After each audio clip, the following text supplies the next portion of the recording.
Hi, welcome friends. I am SD Farande and today we are going to start our new topic, details to assembly drawing. Details to assembly is one topic and another is the assembly to details. Details to assembly हा जो topic आहे याच्यामध्ये आपण बघणार आहे detail drawing पासून assembly drawing कसं तयार करायचं आणि जो नेक्स्ट चॅप्टर आहे तो आहे assembly to details drawing.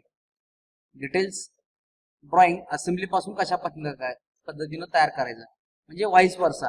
Details दिले असतील तर असेंबली ड्रॉ करायची, असेंबली दिली असेल तर डिटेल ड्रॉ करायची. चला असं कंबाईन आपण स्टडी करणार आहे इथून पुढच्या आपल्या लेक्चर मध्ये. Before that today we discuss the what is details and assembly drawing. Assembly drawing आणि डिटेल्स ड्रॉइंग ड्रॉ करण्याच्या अगोदर नेमकं असेंबली ड्रॉइंग आणि डिटेल ड्रॉइंग म्हणजे असते काय हे पहिल्यांदा आपण समजावून घेणार आहे. After that make a detail drawing following standard procedure. एक स्टँडर्ड प्रोसिजर आहे, त्या प्रोसिजर प्रमाणे डिटेल ड्रॉइंग कशा पद्धतीने ड्रॉ करायचं. Make an assembly drawing following standard procedure म्हणजे डिटेल्स पासून असेंबली कशा पद्धतीने ड्रॉ करायचं. अशा दोन वेळा प्रोसिजर्स आहेत, त्या स्टँडर्ड प्रोसिजर्स आहेत. चल या प्रोसिजर जर फॉलो केलं तर आपल्याला डिटेल आणि असेंबली ड्रॉइंग ड्रॉ करणं सोपं जाणार आहे. Let start. Detail drawing which is also non as a part drawing. Detail drawing म्हणजेच काय, जे सेपरेट ड्रॉइंग असणार आहे एखाद्या पर्टिक्युलर कॉम्पोनंटचं त्याला म्हणतो आपण डिटेल ड्रॉइंग, त्यालाच म्हणतो आपण part drawing. Detail drawings should contain enough information to manufacture the part as well as suitable fully dimensioned orthogonal views of each part with other information that may be required in the manufacturing process. ज्यावेळी आपण production डिपार्टमेंटला काम करणार आहे त्यावेळी actual पार्टचं manufacturing करण्यासाठी, production करण्यासाठी आपल्याला ड्रॉइंग दिलं जाते. ते ड्रॉइंग हे डिटेल ड्रॉइंग असते. म्हणजे पर्टिक्युलर एका पार्टचं ड्रॉइंग असणार आहे ते, ज्याला आपण फुल्ली डायमेन्शनल ऑर्थोग्राफिक व्ह्यूज मध्ये ड्रॉ केलेलं असणार आहे. म्हणजे त्याच्यावरती पूर्ण ड्रॉइंग असणार आहेत. आणि ह्याला ऑर्थोग्राफिक व्ह्यू म्हणजेच काय, front view, top view, side view, minimum 2 view असणार आहेत. लक्षात. जर तो पार्ट ते ड्रॉइंग कॉम्प्लिकेटेड असेल तर त्याला आपण 3 किंवा बॉटम टॉप व्ह्यू सुद्धा देत असतोय, पण मिनिमम 2 व्ह्यू रिक्वायर्ड असतात, हे लक्षात ठेवा. Detail drawings should at least contain the information on the following. First is the sufficient orthogonal views of the part. म्हणजे तो पार्ट क्लिअरली आपल्याला इमॅजिन झाला पाहिजे, अंडरस्टँड झाला पाहिजे. त्यासाठी त्याची सफिशियंट ऑर्थोगोनल व्ह्यूज देणं गरजेचं आहे.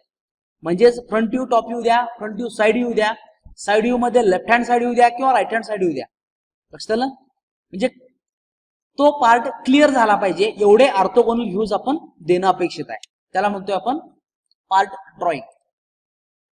दुसरी इन्फॉर्मेशन काय लागत असते आपल्याला डिटेल ड्रॉइंग ड्रॉ करण्यासाठी, डायमेन्शन्स अँड इन्स्ट्रक्शनल नोट्स. त्या पार्ट वरती डायमेन्शन्स हे डिटेल मध्ये देणं गरजेचं आहे. प्रत्येक पार्टची सर्कल असेल तर त्याचा डायमीटर, कर्व असेल त्याचा रेडियस किंवा त्याची लेंथ, विड्थ, थिकनेस, या ज्या गोष्टी आहेत म्हणजे डायमेन्शनल पॅरामीटर ज्या काय त्या सगळं देणं गरजेचं आहे. याच्या व्यतिरिक्त काही इन्स्ट्रक्शनल नोट्स जर असतील मॅन्युफॅक्चरिंग रिलेटेड किंवा प्रोडक्शन रिलेटेड, ते सुद्धा त्या ड्रॉइंग वरती असणं गरजेचं आहे. Scale used. आता स्केल आपल्याला माहिती आहे, आपण बघितलेलं आहे. फुल स्केल आहे, त्यानंतर हाफ स्केल आहे, बरोबर, किंवा एनलार्ज स्केल आहे, किंवा ऍज इट इज जे आपण 1:1 वापरतोय ते स्केल आहे, बरोबर. म्हणजे कुठलं स्केल वापरायचं आहे, ज्या पेपरवरती आपण ड्रॉइंग करणार आहे त्या पेपरवरती ते ड्रॉइंग सुटेबली मॅच झालं पाहिजे. म्हणजे ड्रॉइंग वाचता आपल्याला यायला पाहिजे. लहान पार्ट असेल तर त्याला आपण एनलार्ज स्केल मध्ये काढणार आहे, ज्याला आपण 2:1 म्हणतोय, डबल डायमेन्शन घेत असते. जर डायमेन्शन खूप मोठा असेल त्या पेपरवरती तो जर फिट होत नसेल पेपर साईजला तर आपण त्याला काय करतोय, रिड्यूस स्केल करतोय. म्हणजेच काय, त्याचे डायमेन्शन कमी करतोय. म्हणजेच एक्झाम्पल 1:2 म्हणजे त्याला हाफ करतोय आपण, डायमेन्शनच्या हाफ करतोय. ऍज इट इज जर घेतोय त्यावेळी काय असते ते 1:1 असते. म्हणजे जशी आपल्यावर पेपरवर जी स्पेस आहे अवेलेबल त्याच्यावरून आपण डिसाइड करत असतो. Projection used. आता प्रोजेक्शन आपल्याला माहिती आहे, first angle method of projection, third angle method of projection. कुठल्या प्रोजेक्शन मेथडनं आपण ते ड्रॉइंग ड्रॉ केलेलं आहे, डिटेल ड्रॉइंग, हे त्याच्यावरती मेन्शन असलं पाहिजे. मोस्टली आपण first angle method of projection use करत असतो. Then also it is required to mention their projection used. Name or title of drawing. त्या ड्रॉइंगचं नाव किंवा जे काय टायटल असेल तर ते त्या ड्रॉइंगच्या खाली लिहिणं गरजेचं आहे. हा पार्ट कोणता आहे, याचं नाव काय, लक्षात. Drawing number. ज्या असेंब्लीमध्ये हा डिटेल पार्ट ड्रॉइंग आहे, हा पार्ट बसणार आहे, त्या असेंब्ली मधला हा किती नंबरचा पार्ट आहे, म्हणजे सिक्वेन्स जो असणार आहे तो सिक्वेन्स देणं गरजेचं आहे. जी मेन ड्रॉइंग असते असेंब्ली मधलं मेन पार्ट ड्रॉइंग म्हणजे मेन बॉडी असते, त्याला आपण 1 देतोय आणि त्याच्यावरती जे ऍड ऑन आहेत त्याला आपण 1 2 3 4 5 6 7 याप्रमाणे पुढे कंटिन्यू करत जातोय, जेवढे नंबर ऑफ पार्ट असेल तेवढे. Dimensional units which apply. ज्या डायमेन्शन युनिटला वापरून आपण ड्रॉइंग काढलेला आहे ते युनिट देणं गरजेचं आहे, किंवा कॉमन मध्ये एक नोट लिहिणं गरजेचं आहे कुठले डायमेन्शन्स वापरले आहेत. मोस्टली आपण वापरत असतोय मिलीमीटर, त्यामुळे कॉमन मध्ये आपण लिहित असतोय त्या ड्रॉइंग शीट वरती all dimensions are in mm, हे लिहिणं गरजेचं आहे. टॉलरन्सेस वेअर नेसेसरी. वेगवेगळे टॉलरन्सेस आपण शिकलेला आहे, डायमेन्शनल टॉलरन्सेस आहेत, जॉमेट्रिकल टॉलरन्सेस आहेत. हे सगळे टॉलरन्सेस जर गरज असेल तर त्या पार्ट ड्रॉइंग वरती, डिटेल ड्रॉइंग वरती देणं गरजेचं आहे. Surface texture requirement. Surface roughness हे जे आपण प्रोडक्शन ड्रॉइंग मध्ये शिकलेलं आहे युनिट नंबर 4 मध्ये, तो सरफेस टेक्स्चर सुद्धा त्या पार्ट ड्रॉइंग वरती मेन्शन करणं गरजेचं आहे, जेणेकरून मॅन्युफॅक्चरिंग करत असताना कुठला सरफेस टेक्स्चर आपल्याला याच्यावरती प्रोड्यूस करायचा आहे हे लक्षात येईल. Then what is a assembly drawing. आता बघितलं आपण पार्ट ड्रॉइंग, आताचा नेक्स्ट पार्ट आहे तो असेंब्ली ड्रॉइंग. जे पार्ट ड्रॉइंग आहे या पार्ट ड्रॉइंगला आपण एकत्रित केल्यानंतर एक असेंब्ली तयार होते, त्याला म्हणतोय आपण assembly drawing. Assembly drawing show how components are fitted together to make a complete component. एक कंप्लीट कॉम्पोनंट, एक कंप्लीट मशीन, एक असेंब्ली तयार होण्यासाठी जे काही डिटेल पार्ट आहेत, जे पार्ट ड्रॉइंग आहेत, जे कॉम्पोनंट्स आहेत सेपरेटली, हे सेपरेटली पार्ट कशा पद्धतीनं एकमेकांमध्ये बसणार आहेत, कशामध्ये फिट होणार आहेत, कशा पद्धतीनं, याला म्हणतोय आपण असेंब्ली ड्रॉइंग. आणि ह्या सगळ्याची एकत्रित काढलेली जी फिगर असणार आहे, सगळे पार्ट एकमेकांमध्ये फिट केलेले, त्याला म्हणतोय आपण assembly drawing. Sub assemblies is a product unit which combines with other sub assemblies to make an assembly. आता असेंब्ली आपल्या लक्षात आलं, सब असेंब्ली म्हणजेच काय, असेंब्ली मधला हा एक सब पॉइंट आहे, म्हणजे असेंब्ली मध्ये सब असेंब्लीज असणार आहेत, म्हणजे कॉम्पोनंट, सिंगल कॉम्पोनंट नी तयार होणार आहे सब असेंब्ली, आणि नंबर ऑफ सब असेंब्लीनं तयार होणार आहे असेंब्ली, बरोबर. आता याचं एक्झाम्पल जर द्यायचं झालं तर काय, an assembly drawing of motor car engine would show a number of complete units included on the drawing. म्हणजे का कंप्लीट मोटर कारची आपण फिगर जर काढली तर ती असेंब्ली झाली, बरोबर. पण त्याच्यामध्ये जर बघितलं डिस्ट्रीब्युटर हा वेगळा पार्ट आहे, पण डिस्ट्रीब्युटरच्या आतमध्ये परत वेगळे कॉम्पोनंट आहेत. म्हणजे डिस्ट्रीब्युटर, जनरेटर, कार्बोरेटर हे जे काय पार्ट्स आहेत याला म्हणतोय आपण सब असेंब्लीज, कारण याच्यामध्ये परत सेपरेट पार्ट आहेत. या सब असेंब्ली आपण त्या कार बॉडीवरती फिट करत असतो, लक्षात. म्हणजे डायरेक्टली पार्ट आपण फिट करत नाही, नंबर ऑफ पार्ट जे आहेत डिस्ट्रीब्युटर मध्ये, जनरेटर मध्ये, कार्बोरेटर मध्ये, ते सेपरेटली असेंबल करतोय, आणि ती जी कार्बोरेटरची सब असेंब्ली आहे ती आपण असेंबल करतोय मेन चॅसिस वरती, फ्रेम वरती. Each of these units is referred to as a sub assembly of the engine assembly. Next, steps to make an assembly drawing from part drawing.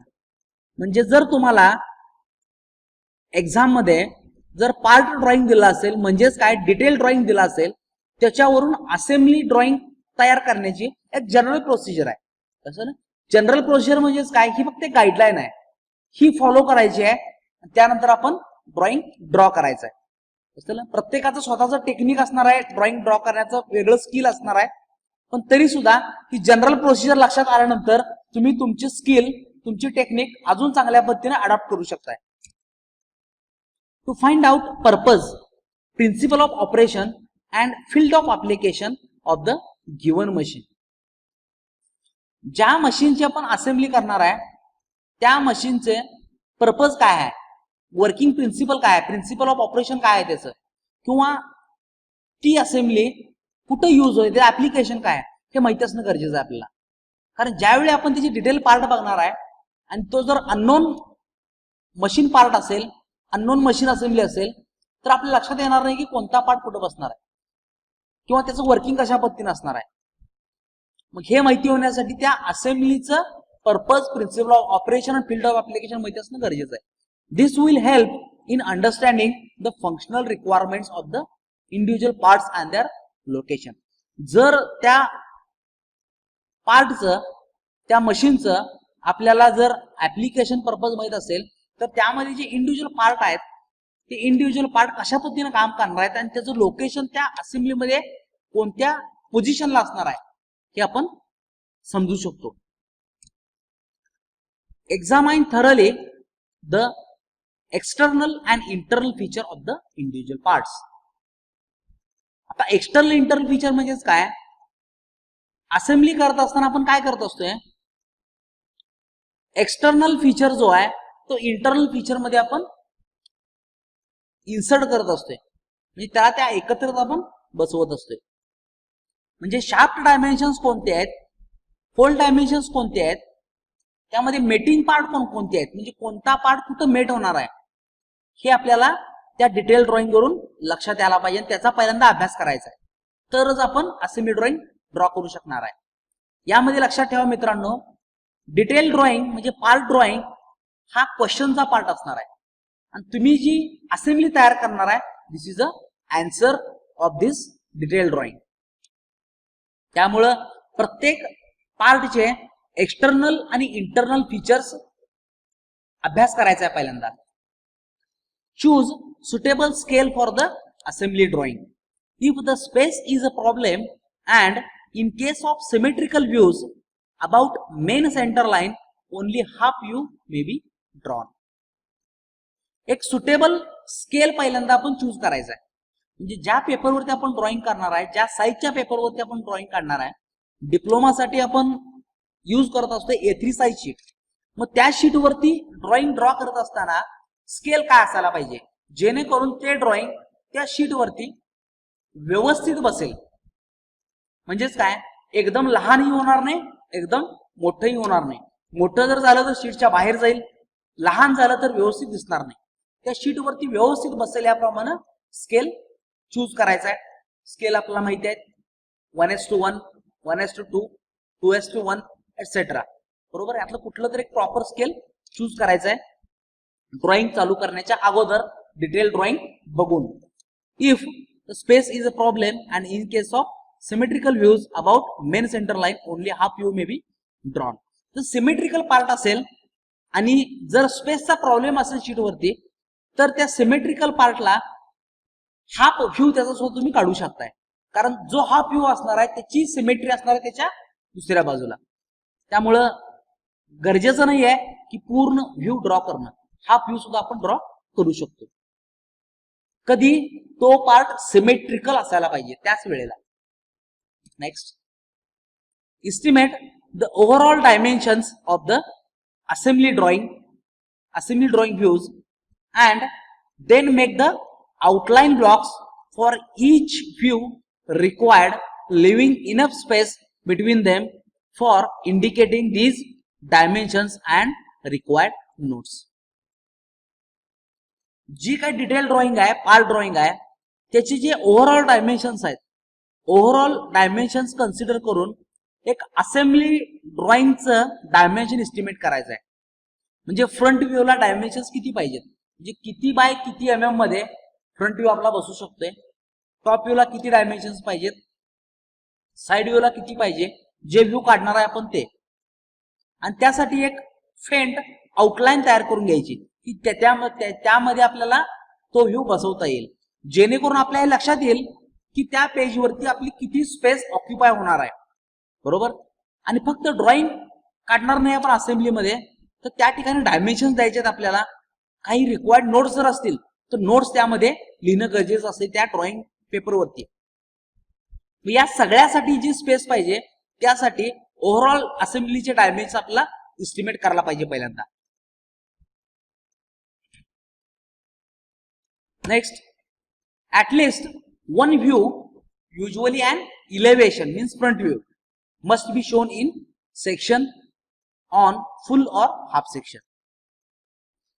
Assembly drawing draw करत असताना जे details drawing दिलेले आहेत त्याच्यावर आपण draw करणार आहे, पण असेंब्लीमध्ये कमीत कमी एक व्ह्यू जो फ्रंट व्ह्यू असणार आहे तो आपल्याला फुल सेक्शन किंवा हाफ सेक्शन मध्ये दाखवायचा असतो. बरोबर. का दाखवायचा असतो, तर त्यामध्ये जे आतले इंटरनल फीचर्स आहेत ते डिटेलमध्ये समजण्यासाठी आपण ते दाखवत असतो. जास्त कॉम्प्लिकेशन असतील तर फुल सेक्शन दाखवणार आहे. बरोबर. जर सेक्शनची गरज नाही आहे तर आपण हाफ सेक्शन घेणार आहे. Draw the axes of symmetry for all the views of the assembly drawing. जी असेंब्ली ड्रॉइंग आपण ड्रॉ करणार आहे front view, top view, side view मध्ये, त्या सगळ्या व्ह्यूचे ऍक्सिस ऑफ सिमेट्री जी आहे ती पहिल्यांदा ड्रॉ करून घ्यायची आणि त्याच्या रेफरन्सनं आपण तो व्ह्यू कंप्लीट करत असतो. All the dotted lines need not be shown as the view will be crowded. Assembly drawing हे थोडस दिसायला आपला किचकट दिसत असते, कॉम्प्लेक्स दिसत असते. का दिसत असते, कारण त्याच्यामध्ये असेंब्लीमध्ये नंबर ऑफ पार्ट्स असतात. 5 पार्ट्स, 7 पार्ट, 10 पार्ट, 12 पार्ट, असे 8-10 पार्ट ज्यावेळी एकत्रित येणार आहेत त्यावेळी ते ड्रॉइंग एकदम क्राउडेड होऊन जाते. लक्षात आलं. म्हणजे आपल्याला ते व्यवस्थित दिसत नाही दिसायला. म्हणून असेंब्ली ड्रॉइंग मध्ये जर गरज नसेल, ज्या काय हिडन लाईन्स आहेत त्या डॉटेड लाईननं एक्सेप्शनल केसमध्ये दाखवलं नसेल तरी चालू शकते. आपण नेहमी काय करत असतो ड्रॉइंग मध्ये, ज्या एजेस आपल्याला इनविजिबल आहेत त्या आपण डॉटेड लाईनने मेन्शन करत असतो किंवा इंटरनल फीचर्स वगैरे. बरोबर. पण असेंब्लीमध्ये याला थोडस सूट दिलेली आहे. बरोबर. एक्सेप्शनल केसमध्ये डॉटेड लाईन्स अवॉइड करून तो कॉम्पोनंट क्लिअरली अंडरस्टँड होत असेल तर आपण त्याला स्किप करत असतो. Otherwise required to show the dotted lines. Section lines should be drawn 45 degree to horizontal. ज्यावेळी आपण सेक्शनल व्ह्यू घेणार आहे त्यावेळी सेक्शन लाईन या 45 डिग्रीलाच ड्रॉ करणं गरजेचं आहे हॉरिझॉन्टलला. Different patterns are drawn from the different mating part. 2, 3, 4, 6, 8 असे वेगवेगळे कॉम्पोनंट मिळून असेंब्ली तयार होणार आहे. असेंब्ली ड्रॉ केल्यानंतर सेक्शनल व्ह्यू मध्ये वेगवेगळ्या पार्टला वेगवेगळा पॅटर्न द्यायला पाहिजे आपण हॅचिंगचा. बरोबर. हॅचिंगचे वेगवेगळे टाइप्स आहेत. बरोबर. पॅटर्न वेगवेगळे आहेत. हे आपण कन्व्हेन्शनल रिप्रेझेंटेशन हा जो आपला युनिट आहे त्यामध्ये बघितलेले आहे. असं ना. म्हणजे हा जो डिटेल्स टू असेंब्ली किंवा असेंब्ली टू डिटेल्स टॉपिक आहे यासाठी तुम्हाला इथून पाठीमागचं ड्रॉइंगचं टोटल नॉलेज असणं गरजेचं आहे. लक्षात.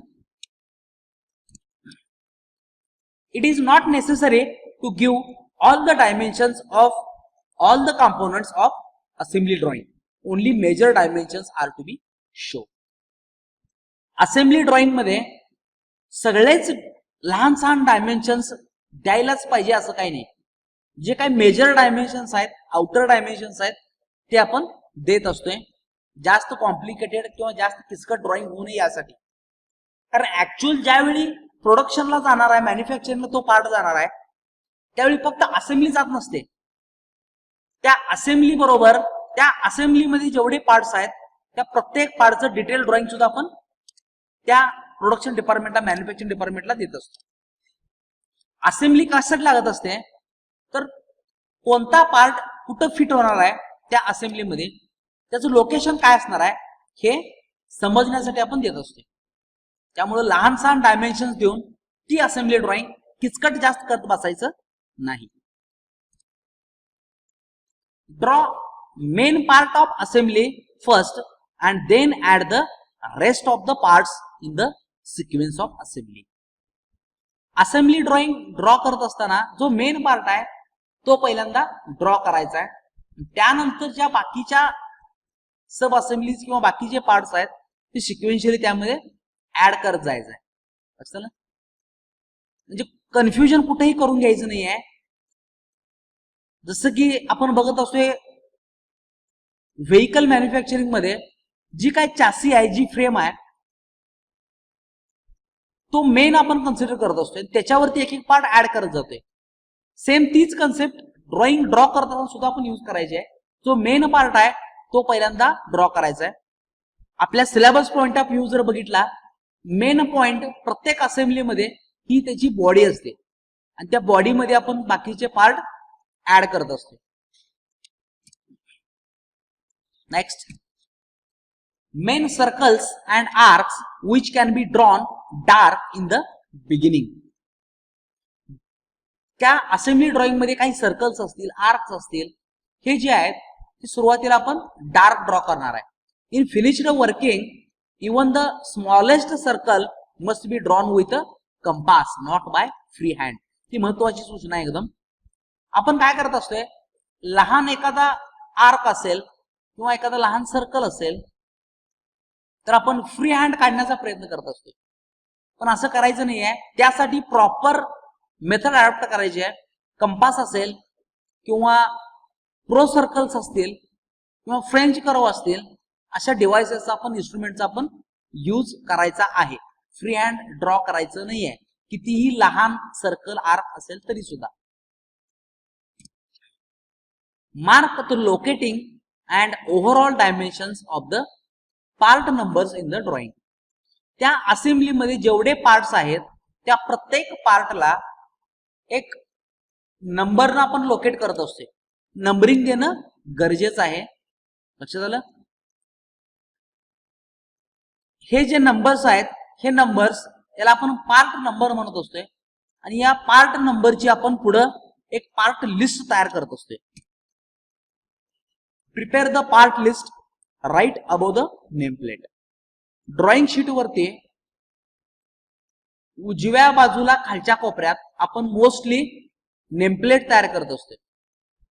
नेमप्लेट म्हणजेच काय, त्याच्यावरती त्या पार्टचं ड्रॉइंगचं नाव असणार आहे, हे ड्रॉइंग कधी ड्रॉ केलेलं आहे वगैरे वगैरे इन्फॉर्मेशन.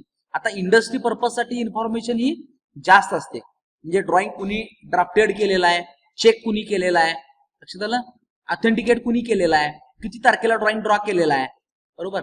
पण आपल्या एज्युकेशनल पॉइंट ऑफ व्ह्यू मध्ये आपली जी नेमप्लेट असणार आहे त्याच्यामध्ये असणार आहे तुमच्या कॉलेजचं नाव, तुमचं स्वतःचं नाव, तुमचा रोल नंबर, शीट स्टार्ट कधी झाली, ती ड्रॉइंग शीट एंड कधी झाली,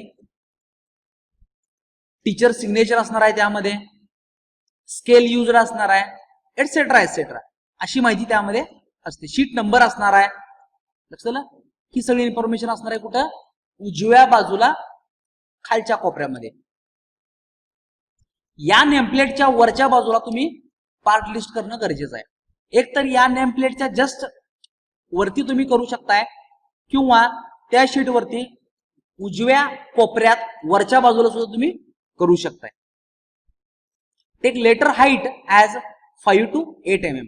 5 ते 8 mm नेमप्लेट साठी किंवा पार्ट लिस्ट साठी लेटर हाईट असायला पाहिजे. Title of assembly drawing is to be written below the views and is of 10 mm letter height.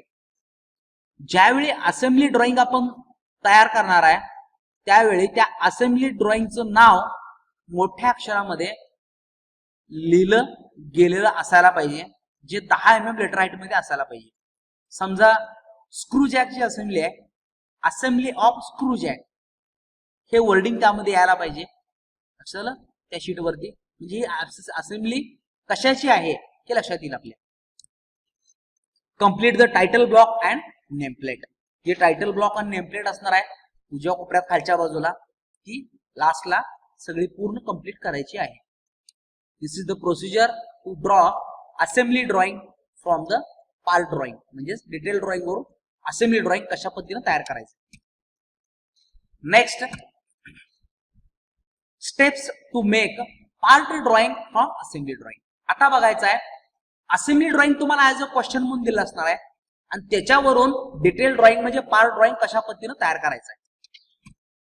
पहिला पॉइंट आहे read the assembly drawing thoroughly going through the part list and different views of the assembly drawing. पहिल्यांदा ज्या assembly पासून आपल्याला detail drawing तयार करायचं आहे ती असेंब्ली पहिल्यांदा व्यवस्थित वाचायची आहे. ड्रॉइंग हे वाचता येतं लक्षात ठेवा, कारण ड्रॉइंग ही स्वतःची एक लँग्वेज आहे, ती वाचता आली पाहिजे. आणि ही वाचण्यासाठी रेफरन्स घ्यायचा आहे पार्ट लिस्टचा आणि वेगवेगळ्या व्ह्यूजचा त्या असेंब्ली मधल्या. त्या असेंब्ली बरोबर एक पार्ट लिस्ट असणार आहे. त्या पार्ट लिस्ट मध्ये पार्ट नंबर, त्या पार्टचं नाव, तो पार्ट किती क्वांटिटी मध्ये वापरलेला आहे. जर नटबोल्ट्स असतील तर 5 किंवा 6 क्वांटिटी मध्ये वापरलेले असतील. लक्षात आलं. हे सगळे पार्ट डिटेल आपल्याला त्यामध्ये दिसतात. याच्यावरून पहिल्यांदा ते पार्ट जे आहेत सगळे हे व्यवस्थित रीड करून घ्यायचं. पहिल्यांदा study the design and operating principles of the machine as a whole. Operating principle किंवा त्याचं डिझाईन प्रिन्सिपल जे आहे त्या मशीनचं डिझाईन जे आहे ह्याचा पहिल्यांदा अभ्यास करायचा. हे पहिल्यांदा समजावून घ्यायचं ते मशीन कशा पद्धतीने आहे. This will help in a general way in understanding the arrangement of parts. आणि हे अभ्यास करून घेतल्यानंतर त्या असेंब्लीमध्ये पार्टची अरेंजमेंट कशा पद्धतीने केलेली आहे ते आपल्या लक्षात येण्यासाठी सोपं जाणार आहे. Visualise the size and shape of the individual parts. Drawing draw करण्याच्या अगोदर एक व्हिज्युअलाइज करायचं, इमॅजिन करायचं की तो पार्ट ड्रॉ करत असताना त्याची साईज किती असणार आहे आणि तो दिसायला कशा पद्धतीने दिसणार आहे, त्याचा शेप कसा असणार आहे प्रत्येक इंडिव्हिज्युअल पार्टचा. हे व्हिज्युअलायझेशन आपण केलं पाहिजे, तर आपल्याला असेंब्लीवरून डिटेल ड्रॉइंग किंवा पार्ट ड्रॉइंग ड्रॉ करणं सोपं जाणार आहे. Decide the scale to be used for the drawing the individual parts. परत स्केलचा विषय जो आपण असेंब्ली ड्रॉइंगला बघितला आहे, स्केल कुठलं वापरायचं आहे हे आपण ठरवायचं आहे. त्या पेजवरती प्रॉपर फिट होईल, सगळे पार्ट व्यवस्थित बसतील या पद्धतीने ड्रॉ करायचं आहे. The selected scale should allow the presentation of all views in a balanced way. असेंब्लीवरून आपण डिटेल ड्रॉइंग ड्रॉ करणार आहे, पार्ट ड्रॉइंग ड्रॉ करणार आहे. मग हे पार्ट ड्रॉइंग ड्रॉ करत असताना नंबर ऑफ पार्ट असणार आहेत एका शीटवरती, म्हणजे 5-6 पार्ट असतील. त्या 5-6 पार्टचे प्रत्येक पार्टचे 2 व्ह्यू मिनिमम, बरोबर. जर नेसेसरी असेल तर 3 व्ह्यू सुद्धा आपण ड्रॉ करत असतो. मग एवढ्या पार्टचे एवढे व्ह्यूज त्या पेजवरती बसणार आहेत, तर ती अरेंजमेंट लक्षात येण्यासाठी आपल्याला ड्रॉइंग वरती स्केल वापरणं गरजेचं आहे, जेणेकरून सगळे व्ह्यू प्रॉपर वे मध्ये, बॅलन्स्ड वे मध्ये शीटवरती बसतील. ऍज फार as possible the full scale, although very small parts and those that have complicated shapes may be drawn to a larger scale. शक्यतो फुल स्केल न ड्रॉइंग ड्रॉ करण्याचा प्रयत्न करायचा आहे. फुल स्केल म्हणजेच काय, ऍज इट इज 1:1 या स्केल न यूज करायचा आहे. जर काही पार्ट लहान असतील आणि हे समजणं थोडंसं कॉम्प्लिकेटेड असेल तर त्या ठिकाणी आपण त्या पर्टिक्युलर पार्टसाठी फक्त एनलार्ज स्केल म्हणजे लार्जर स्केल वापरू शकतोय, म्हणजे डबल स्केल जसं की 2:1. Select the minimum number of views required for each part to describe the completely. प्रत्येक पार्ट ड्रॉ करत असताना त्याचे मिनिमम किती व्ह्यू काढायचे हे पहिल्यांदा आपण सेट करायचं आहे. असेंब्लीवरून डिटेल ड्रॉइंग ड्रॉ करत असताना प्रत्येक पार्टचे किती व्ह्यू असायला पाहिजेत असा क्वेश्चन मध्ये कुठेही उल्लेख असत नाहीये. त्यासाठी तुम्हाला तो पार्ट व्यवस्थित क्लिअर होण्यासाठी, डिस्क्राईब करण्यासाठी जेवढे मिनिमम व्ह्यू गरजेचे आहेत तेवढे ड्रॉ करायला पाहिजे. म्हणजे कमीत कमी 2 व्ह्यू तर असायला पाहिजे, front view, top view, otherwise front view, side view. Next, draw the views of each part. The main view, normally the elevation. Front view हा मेन व्ह्यू असणार आहे. Must provide the maximum possible information regarding size and shape of the part. जो front view आहे, जो त्यातला main view असणार आहे, त्याच्यामध्ये मॅक्झिमम डायमेन्शन्स जी आहेत, जी इन्फॉर्मेशन आहे ती साइज अँड शेपशी रिलेटेड असायला पाहिजे. Next, the following sequence may be followed while drawing the views of each part. ज्यावेळी आपण असेंब्ली वरून पार्ट ड्रॉइंग ड्रॉ करणार आहे त्यावेळेला आपल्याला काही सिक्वेन्स फॉलो करण्याची गरज आहे. तर तो कुठला आहे? पहिला आहे, draw the main centre line and block in the overall dimensions of the views with sharp 2H pencil. Drawing साठी आपण H किंवा 2H पेन्सिल ड्रॉ करत असते. 2H पेन्सिल थोडीशी पेंट असणार आहे, पण ती हार्ड असणार आहे, बरोबर. त्यामुळं जी मेन सेंटर लाईन आहे किंवा एक ब्लॉक जो आपण तयार करणार आहे ज्याच्यामध्ये व्ह्यू आपला बसणार आहे, त्यासाठी 2H पेन्सिल ड्रॉ करायची. Draw the main circles and arcs in finished form with soft lead. जे काही मेन सर्कल्स असतील किंवा आर्क्स असतील हे फिनिश्ड फॉर्म मध्ये सॉफ्ट लीडच्या साहाय्यानं, सॉफ्ट पेन्सिलच्या साहाय्यानं यूज करायचं आहे. Draw the main outlines and then add all the internal features. त्या पार्ट ज्यावेळी ड्रॉ करणार आहे त्यावेळी त्याची मेन आउटलाईन पहिल्यांदा ड्रॉ करून घ्यायची आहे, नंतर त्यामध्ये आपल्याला जे काही इंटरनल फीचर्स आहेत ते ऍड करायचे. Hatch the sectional view. Sectional view जो आहे हाफ असेल किंवा फुल सेक्शन असेल तो हॅच केलाच पाहिजे. Draw extension and dimension lines. Extension line आणि डायमेन्शन लाईन क्लिअरली ड्रॉ केलेला असायला पाहिजे, जेणेकरून ते डायमेन्शन्स कुठून कुठपर्यंत आपण दिलेलं आहे ते लक्षात यायला पाहिजे. Draw arrow heads, dimensions and notes. Ellora head proper असायला पाहिजे. तो एरोचा हेड खूप मोठाही नको, खूप लहानही नको, तर प्रॉपर असायला पाहिजे. डायमेन्शन्स व्यवस्थित लिहिलेला असायला पाहिजेत आणि जर नोट्स काय असतील ते नोट्स सुद्धा त्या व्ह्यू वरती मेन्शन असायला पाहिजे.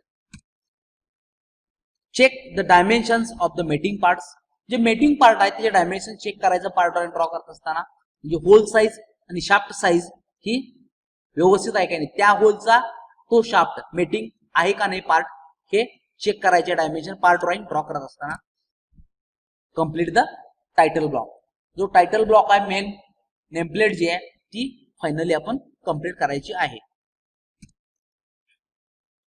Okay, this is the procedure to draw details to assembly and assembly to detail drawing. From our next lecture we will see how to solve these problems from details to assembly or assembly to details. Okay, thank you friends.